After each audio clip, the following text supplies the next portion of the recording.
Hello everyone, welcome back to the channel. Electronic credit reversal and reclaim statement and RCM liability oblique ITC statement से related GST की एक important advisory यहाँ पे जारी कर दी गई है। अब देखिए यहाँ पे जो electronic credit reversal and reclaimed statement है ये 180 डेज रूल से रिलेटेड है। यदि आप सप्लायर को 180 डेज में पेमेंट नहीं करते हैं तो आपको आईटीसी जो आपने पहले क्लेम किया था उसे रिवर्स करना पड़ता है, और बाद में जब आप सप्लायर को पेमेंट कर देते हैं तो आप उस आईटीसी को रीक्लेम भी कर सकते हैं।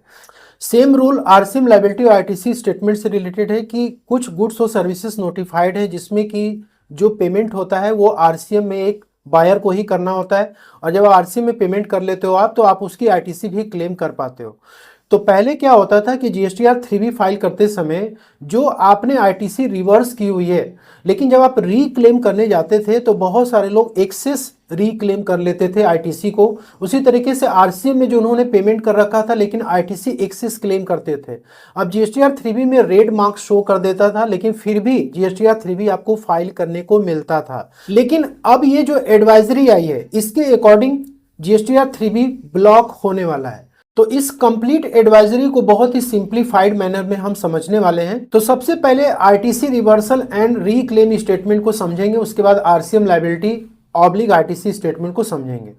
जैसे मान लो कि आपने बाई किया प्रोडक्ट और आपको आईटीसी उसमें मिल गई, टेबल नंबर A5 ने आपने क्या किया, इनिशियल स्टेज पे आपने आईटीसी क्लेम कर ली, 180 डेज तक आपने पेमेंट नहीं करा सप्लायर को, तो आपको रूल के अकॉर्डिंग इस आईटीसी को क्या करनी होती है, रिवर्स करनी होती है। अब आईटीसी का जो रिवर्सल होते हो जीएसटीआर 3B के टेबल नंबर 4B2 में होता है। जैसे ही आप यहाँ पे आईटीसी को रिवर्स करते हो, यहाँ पे जो आपकी आउटपुट टैक्स लायबिलिटी होती है वो इंक्रीज हो जाती है उस पर्टिकुलर मंथ में, और वहां से जो डेटा होता है वो electronic credit reversal and reclaim statement ledger में जाकर के अपडेट हो जाता है। अब यहाँ पे क्वेश्चन ये आता है कि क्या आपने सप्लायर को बाद में पेमेंट कर दिया है। यदि आंसर नो है तो उस केस में आपका ये जो लेजर है इसमें बैलेंस जो भी आपने रिवर्सल किया वो पड़ा रहेगा एज इट इज। लेकिन आपने यदि सप्लायर को पेमेंट कर दिया तो आपको पोर्टल ये फैसिलिटी देता है कि आप फिर से उस आईटीसी को रीक्लेम कर सकते हैं। रीक्लेम आप करते हो टेबल नंबर 4D1 में जीएसटीआर 3B के, और साथ में आपको टेबल नंबर 4A5 को भी आपको अपडेट करना होता है। तो आपने क्या किया कि इन दोनों ही टेबल में जो आप आईटीसी जीएसटीआर 3B में क्लेम कर रहे हो वो अमाउंट आपके द्वारा जो रिवर्स की गई आईटीसी जो कि ऑलरेडी लेजर में पड़ी हो उससे ज्यादा हो जाती है। तो पहले क्या होता है, जब भी आप एक्सेस अमाउंट क्लेम करते थे तो यहाँ पे जीएसटीआर 3B आपको वार्निंग मैसेज देता था, लेकिन फिर भी आप जीएसटीआर 3B को फाइल कर पाते थे। लेकिन दोस्तों अब रूल क्या हो गया, चेंज हो गया, जो कि जीएसटी एडवाइजरी के माध्यम से हुआ है। तो सेम रूल है कि आपने पेमेंट नहीं किया और टेबल नंबर 4B2 में आपने आईटीसी को रिवर्स कर दिया। अब ये लेजर में जाकर के आपके सेव हो गया। अब क्वेश्चन यहाँ पे ये कि क्या आपने रीक्लेम के लिए कंडीशन मेट किया, आपने 180 डेज के बाद आपने क्या उसको पेमेंट कर दिया है। यदि आपका आंसर नो है तो आपका जो लेजर है वो ऑलरेडी उसी तरह अपडेटेड रहेगा, लेकिन आंसर यदि यस है तो यहाँ पर आपको आईटीसी रीक्लेम करने को मिलेगी। जैसे मैंने बताया 4D1 और 4A5 में आपको अमाउंट इंटर करना है। यहाँ पे रूल ये कहता है कि आप टेबल नंबर 4D1 में जो भी आप रीक्लेम कर रहे हो आईटीसी, आपके लेजर बैलेंस से ज्यादा नहीं होना चाहिए।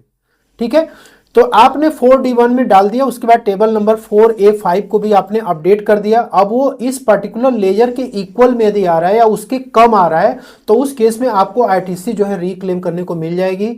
और आपका जो ये सिस्टम है जीएसटीआर 3B वो क्या करेगा, आपके इस लेजर के अमाउंट को डिक्रीज कर देगा या फिर वो इक्वल करके नील कर देगा और आप जीएसटीआर 3B को फाइल कर सकोगे। लेकिन आपने यदि टेबल नंबर 4D1 में एक्सेस अमाउंट क्लेम कर लिया है, जैसे जो लेजर में यहाँ पे पड़ा हुआ अमाउंट है उससे आपने एक्सेस क्लेम कर लिया, तो ओवर क्लेम की कैटेगरी में आएगा और उस केस में आपको जीएसटीआर 3B का ब्लॉकिंग एरर आने वाला है। जीएसटीआर 3B को आप फाइल नहीं कर सकते। अब यहाँ पे एक प्रैक्टिकल एग्जाम्पल से इसको हम समझेंगे। मान लो कि आपने 5000 रुपीज की आईटीसी पहले क्लेम कर ली है, आपने सप्लायर को पेमेंट नहीं किया, 180 डेज का केस अप्लीकेबल हो जाता है। आप क्या किए, आपने जीएसटीआर 3B को आप क्या करने जा रहे हो, फाइल करने जा रहे हो लेटर ऑन। तो आपको क्या करना है, टेबल नंबर 4B2 में ये 5000 रुपीज इंटर करना है, मतलब ये आईटीसी आपको रिवर्स करनी है। अब इससे क्या होगा, आपकी लायबिलिटी 5000 रुपीज से इंक्रीज हो जाएगी। उसके बाद आपने लेट से कि उसको पेमेंट कर दिया तो आप इस आईटीसी को रिक्लेम कर सकते हो। अब आपने बाई मिस्टेक क्या किया, टेबल नंबर 4D1 में और 4A5 में आपने 6,000 रुपीज क्या कर रहे हो, आप अपडेट कर दिए, जबकि आपका 5,000 ही केवल रिवर्स हुआ है। तो यहाँ पे क्या होगा कि आपको सिस्टम क्या करेगा, चेक करेगा, वैलिडेशन करेगा। अब यहाँ पे आप 6,000 रिक्लेम कर रहे हो जो कि आपके रिवर्सल अमाउंट से ज्यादा है, तो ये आपको वार्निंग मैसेज शो करेगा। लेकिन दोस्तों जो आपने एक्सेस अमाउंट ये 1,000 रुपीज क्लेम करा है, इसके वजह से जीएसटीआर 3B आपकी अब तक ब्लॉक नहीं होती थी। लेकिन बहुत जल्द ही जो जीएसटी की एडवाइजरी अभी आपने देखा उसके अकॉर्डिंग आपको मैंने जैसे बताया कि 4B2 में आप 5,000 रुपीज आप जो है रिवर्स करोगे, और ये आपकी electronic reversal and reclaim ledger में जाकर के 5,000 सेव हो जाएगा। आप जो है लेटर ऑन पेमेंट किए तो यहाँ पर आप जैसे 6,000 रुपीज रीक्लेम करने जाओगे, 4D1 और 4A5 को आप अपडेट करोगे, तो उस केस में तुरंत आपको यहाँ पे क्या होगा, ब्लॉकिंग एरर शो कर देगा। आप एक्सेस अमाउंट को क्लेम नहीं कर सकते। यदि यहाँ पे एरर शो कर रहा है तो उस केस में आपको क्या करना है, आपको सिर्फ 5,000 ही केवल 4D1 में एंटर करना है, उसी के अकॉर्डिंग टेबल नंबर 4A5 को अपडेट करना है। अब यहाँ पे कुछ प्रैक्टिकल सिनारियो भी देखते हैं। जैसे मान लो कि आपके इलेक्ट्रॉनिक क्रेडिट रिवर्सल और रीक्लेम स्टेटमेंट में पहले से कुछ बैलेंस पड़ा हुआ, लेट से सितंबर मंथ का आपने रिवर्सल किया तो 10,000 क्या हो गया, चला गया, इस लेजर में जाके सेव हो गया। अब दिसंबर मंथ की जीएसटीआर 3B आप फाइल करने जा रहे हो और फिर से आप रिवर्स कर रहे हो, कोई ट्रांजेक्शन आपकी 2,000 आपने रिवर्स कर दिया टेबल नंबर 4B2 में, तो आपकी टोटल आईटीसी जो अवेलेबल है वो 12,000 रुपीज अवेलेबल हो जाएगी इस पर्टिकुलर लेजर के अकॉर्डिंग। अब आप क्या किए, आप टेबल नंबर 4D1 में आप जा रहे हो इस आईटीसी को रीक्लेम करने के लिए। आपने पेमेंट कर दिया है सप्लायर को और आप उसको रीक्लेम करने जा रहे हो। यहाँ पे 12,000 आपके लेजर में पड़ा हुआ है, तो आप या तो 12,000 क्लेम कर लो या फिर आप 11,000 लेट से क्लेम कर रहे हो, तो उस केस में जीएसटीआर 3B आपको अलाउ करेगा, ब्लॉकिंग बिल्कुल भी नहीं होगी। सेकेंड सिनेरियो में यह है कि आपके लेजर में 5,000 का बैलेंस पड़ा हुआ है और आप जो है पर्टिकुलर मंथ में टेबल नंबर 4B2 में आप कोई भी रिवर्सिंग नहीं कर रहे हो उस पर्टिकुलर मंथ में, तो आपकी जो टोटल आईटीसी अवेलेबल है वो 5,000 की है। अब लेट से कि आप क्या करने जा रहे हो, करंट मंथ में 8,000 रुपीज टेबल नंबर 4D1 में आप रिक्लेम कर रहे हो। आपने इसको पेमेंट कर दिया है सप्लायर को और आप इसको रिक्लेम कर रहे हो, तो जब 8,000 आप क्लेम करने जाओगे तो तुरंत जीएसटीआर 3B ब्लॉक हो जाए। सिनारियो सी में है निगेटिव बैलेंस। अब मान लो कि आपकी इलेक्ट्रॉनिक क्रेडिट रिवर्सल और रीक्लेम स्टेटमेंट निगेटिव बैलेंस पड़ा हुआ है। मैंने आपको बताया शुरू में ही कि आपने पहले का एक्सेस अमाउंट रिक्लेम किया हुआ है रिवर्सल के लिए, तो आप में निगेटिव बैलेंस शो करेगा। जीएसटी पोर्टल पे भी हम देखेंगे कहाँ पे ये सब चीजें आपको देखनी पड़ती हैं। और यहाँ पे दोस्तों कि अब आपको टेबल नंबर 4B2 में क्या करना होगा, ये 10,000 को रिवर्स करना पड़ेगा क्योंकि आपने एक्सेस क्लेम कर लिए। यदि आप रिवर्स नहीं करेंगे तो जीएसटीआर 3B ब्लॉक्ड हो जाएगा, आप फाइल नहीं कर पाओगे। प्रॉब्लम यहाँ पे ये आ रही है कि आप जीएसटीआर 3B को फाइल करने के लिए गए, वहां पे आईटीसी सिर्फ 4,000 ही अवेलेबल है टेबल नंबर A5 में, ठीक है, लेकिन 10,000 की लायबिलिटी है जो कि आपको गवर्नमेंट को पे करनी है। ऐसे केस में क्या होगा कि यहाँ पर जो आपका निगेटिव बैलेंस है जो प्रीवियस पीरियड का है 10,000, ये क्या होगा 4,000 रुपीज से एडजस्ट हो जाएगा। और यहाँ पे दोस्तों जो निगेटिव बैलेंस 6,000 रुपीज का पड़ा हुआ है ये आपको कैश में पे करना पड़ेगा गवर्नमेंट को, तभी आप जीएसटीआर 3B को उस पर्टिकुलर मंथ के लिए फाइल कर पाएंगे। अब उसी तरीके से आरसीएम की लायबिलिटी और आईटीसी स्टेटमेंट के लेजर को हम समझेंगे। नॉर्मली यहाँ पे क्या होता है कि जैसे आप जीटीए की सर्विस हो गया, आप सर्विसेज को इंपोर्ट कर रहे हो बाहर से, या फिर एडवोकेट, लॉयर, ठीक है, सीए की सर्विसेज आप लेते हो, तो इस केस में आपको रिवर्स चार्ज मैकेनिज्म में जीएसटी का पेमेंट करना होता है, ठीक है। तो आपने क्या किया, टेबल नंबर 3.1D में आपने लायबिलिटी डिक्लेयर कर दी। अब आपको कैश के थ्रू इसका पेमेंट करना होता है, तो जो आपने पेमेंट किया उसकी आईटीसी आप टेबल नंबर 4 में क्लेम करते हो। जैसे यहाँ पे यदि इंपोर्ट ऑफ सर्विसेज के केस में है कि आपने पेमेंट कर दिया टेबल नंबर 3.1D में, क्योंकि इसमें भी आप ही को पेमेंट करना होता है, फिर आप 4A2 में इंपोर्ट के केस में आप आईटीसी क्लेम करते हो, और टेबल नंबर 4A3 में आप जो डोमेस्टिक लेवल पे जीटीए वगैरह की सर्विस जो आपने ली है उसकी आईटीसी आप इसमें क्लेम करते हो। रूल ये कहता है कि जो लायबिलिटी आपने आरसीएम की टेबल नंबर 3.1D में पे की हुई है और जो आप आईटीसी क्लेम कर रहे हो 4A2 या 4A3 टेबल में, वो एक्सेस नहीं होना चाहिए। यदि आप जो भी क्लेम कर रहे हो वो आपकी लायबिलिटी अमाउंट से कम है तो उस केस में कोई वार्निंग मैसेज नहीं आता था, आप जीएसटीआर 3B को फाइल कर लेते थे। लेकिन यदि आपकी क्लेम जो है टेबल नंबर 4A2 और 4A3 में जो आप क्लेम करते थे वो आपकी लायबिलिटी से 3.1D टेबल से ज़्यादा होता था, तो उस केस में आपको वार्निंग मैसेज मिलता था और आप जो है फिर भी जीएसटीआर 3B को फाइल कर पाते थे। लेकिन दोस्तों अब जो ये जीएसटी एडवाइजरी आई है उसके अकॉर्डिंग ये है कि आप कैश में पेमेंट करोगे 3.1D में, और ये जाके आपके आरसीएम लेजर में अपडेट हो जाएगा। अब यहाँ पे क्या है कि जो आपकी ओपनिंग बैलेंस है जो कि पिछले मंथ की होगी, या आप करंट में आप 3.1D में आरसीएम की लायबिलिटी को आप पे कर रहे हो, दोनों टोटल आप मिला लो। अब यहाँ पे है कि आपको 4A2 और 4A3 में आपको आईटीसी क्लेम करनी है। रूल मैंने आपको बता दिया कि यदि आपकी टोटल आईटीसी क्लेम यानी 4A2 या 4A3 में वो आपके अवेलेबल 3.1D जो आपने पेमेंट किया हुआ है, जो कि आपके इस लेजर में आरसीएम लेजर में जाकर के अपडेटेड है, उससे यदि कम है तो उस केस में आपकी जो वैलिडेशन होगी जीएसटीआर 3B की वो सक्सेसफुल हो जाएगी और आपका जो आरसीएम वाला लेजर हो जाएगा वो इक्वल हो जाएगा। ठीक है, और आप जीएसटीआर 3B को सक्सेसफुली फाइल्ड कर पाओगे।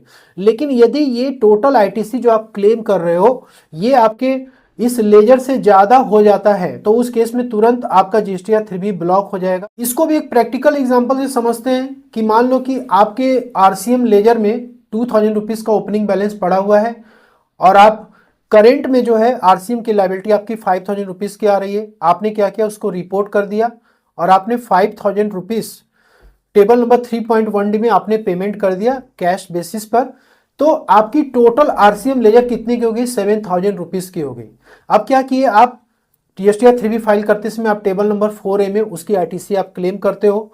तो यहां पर आपने आईटीसी को डिटरमाइन कर लिया और आप क्या करो, 8000 रुपीज आप टेबल नंबर 4A3 में आप इंटर कर रहे हो। अब ये अमाउंट 7000 से ज्यादा है, ठीक है, तो यहाँ पे वार्निंग मैसेज आ जाता है, लेकिन फिर भी आप जीएसटीआर 3B को आप फाइल कर पाते थे। अगेन वही रूल एप्लीकेबल है, यहाँ पे 7000 आपकी आईटीसी अवेलेबल है आरसीएम वाली लेजर में पड़ी हुई है, यहाँ पे आप 8000 रुपीज डिक्लेयर करोगे 4A3 में, तो दोस्तों उस केस में जीएसटीआर 3B आपकी ब्लॉक हो जाएगी। यदि आप 7000 तक क्लेम करते हो या उसके अंदर में करते हो तो उस केस में वैलिडेशन सक्सेसफुल हो जाएगा और आप इजीली जीएसटीआर 3B को फाइल कर पाओगे। यहाँ पे कुछ प्रैक्टिकल सिनारियो भी समझते हैं। मान लो कि आपके आरसीएम लेजर में 2000 रुपए पड़े हुए हैं और आप दिसंबर मंथ की जीएसटीआर 3B आप फाइल करने गए तो उस टाइम पे टेबल नंबर 3.1D में आपने डिक्लेयर कर दिया लायबिलिटी 10000 का।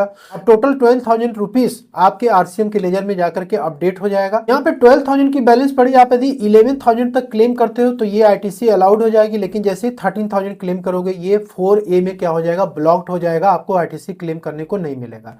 इसके बाद निगेटिव बैलेंस का भी सिनारियो हो सकता है, जैसे आपने किसी प्रीवियस पीरियड में आपने एक्सेस आरसीएम की आईटीसी क्लेम कर लियो, 5000 की निगेटिव बैलेंस दिख रही है, तो इस केस में आप जीएसटीआर 3B को फाइल नहीं कर सकते हैं। अब यहाँ पे क्या हुआ कि निगेटिव बैलेंस आ गया और करंट मंथ की आपकी एक्चुअल लायबिलिटी कितनी है, 20000 रुपीज की है टेबल नंबर 3.1D में। अब ऐसे केस में आपको टोटल जो पेमेंट करना होगा वो 25000 रुपीज का करना पड़ेगा। तो यहाँ पे एक तो निगेटिव बैलेंस 5000 रुपीज का आपका पड़ा हुआ है और आप 20000 रुपीज पे कर दिए, तो इस केस में आप 20000 पूरा आप आईटीसी क्लेम नहीं कर पाओगे टेबल नंबर 4A3 में, आप सिर्फ 15000 ही क्लेम कर पाओ। तो आपको इसकी डिटेल चेक करने के लिए जीएसटी पोर्टल पे आना है और यहाँ पर आप देख सकते हो electronic credit reversal and reclaim statement आ रहा है और यहाँ पर है RCM liability and ITC statement.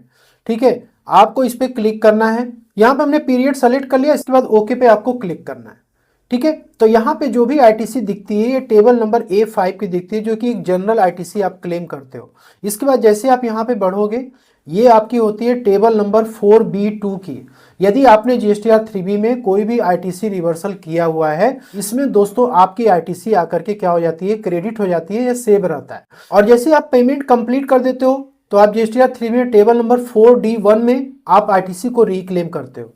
तो मैंने आपको क्या बताया कि आपका ये जो लेजर है इसमें जो अमाउंट पड़ा हुआ है इससे ज्यादा आपको टेबल नंबर 4D1 में क्लेम नहीं करना है, क्योंकि अब जो जीएसटी एडवाइजरी है कि जैसे आप ज्यादा क्लेम करोगे ये तो जीएसटीआर 3B ब्लॉक हो जाएगा, लेकिन यदि आपने पहले क्लेम किया हुआ है तो यहाँ पे आपको माइनस में फिगर दिखने वाला है और ये माइनस का फिगर जब यहाँ दिखेगा आपको तो आपको पहले जीएसटीआर 3B में इसका पेमेंट करना होगा या फिर आपकी आईटीसी यदि कोई होगी तो उससे एडजस्ट हो जाएगा। वैसे ही आपको यहाँ पे लेजर में आना है, RCM liability and ITC statement पे आपको क्लिक करना है। यहाँ पे दोस्तों आपको इस पे क्लिक करना है और यहाँ पर भी आपको पीरियड सेलेक्ट कर लेना है। यहाँ पर भी same scenario table number 3.1D में जीएसटीआर 3B में जो भी आप पेमेंट करेंगे इस लेजर में आकर के अपडेट हो जाएगा। और जो बगल वाला कॉलम है वो है ITC claimed import services case में टेबल नंबर 4A2 में, और दोस्तों टेबल नंबर 4A3 में जो कि एक जनरल आरसीएम की आईटीसी यहाँ पे क्लेम की जाती है, यहाँ पे टेबल नंबर 3.1D में जो अमाउंट आपने डिक्लेयर किया, मेक श्योर करें कि टेबल नंबर 4A3 में भी यही आना चाहिए। अब जो जीएसटी एडवाइजरी आई है कि यहाँ पे आप एक्सेस अमाउंट को क्लेम नहीं कर सकते, क्लेम करेंगे तो ब्लॉकेज हो जाएगी, आप फाइल नहीं कर पाओगे। तो यहाँ पे आपको चेक करना है कि आपने पहले किसी पर्टिकुलर मंथ में क्या आपने टेबल नंबर 4A3 में ज़्यादा आईटीसी क्लेम किया हुआ आरसीएम की, तो यहाँ पे दोस्तों निगेटिव बैलेंस आपको दिखेगा, वो आपको क्लियर करना पड़ेगा, तभी वो एडजस्ट होगा और फिर आप जीएसटी 3B को फाइल कर पाओगे। आशा करता हूँ वीडियो में दी गई जानकारी आपको पसंद है, अच्छी लगे तो like share. Thank you so much.